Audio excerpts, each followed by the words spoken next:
Can you just tell the story that you told about the bread this morning? Yesterday I was down the road with our Japanese student, and we were just getting ice cream, and I ran into a lady that is an acquaintance, a community member that I've known for a long time. Our kids went to school together. Our girls went to Coolum Primary School from prep to grade 12. And so I got to know a lot of families. And when I ran into her, back then she was a single mum with 3 little ones.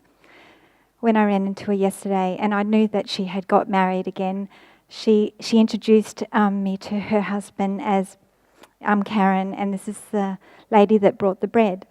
And anyway, years ago, we still have bread here that for anybody that needs it.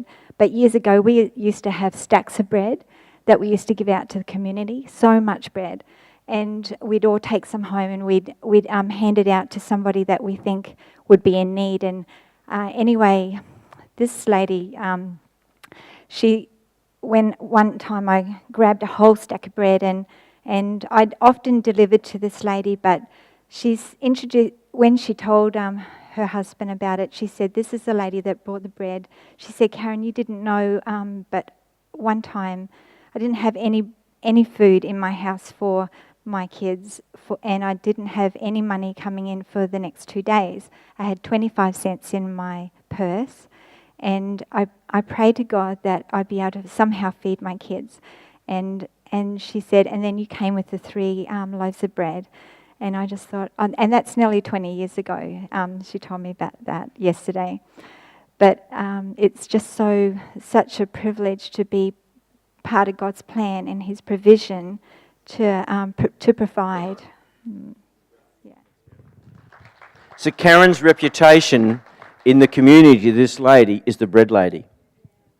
That story will be passed down from generation to generations.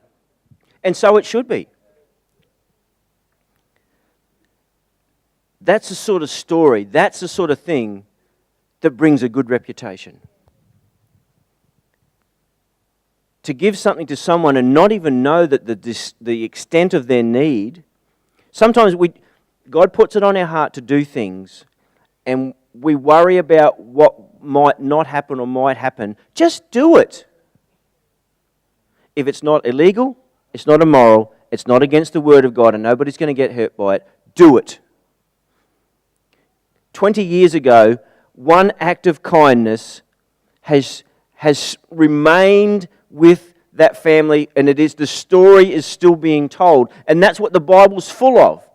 Encounters where people met with Christ and He touched them in one area, and the story is told over and over and over ago, thousands and thousands of times. Every one of us has a story. Every one of us can do something.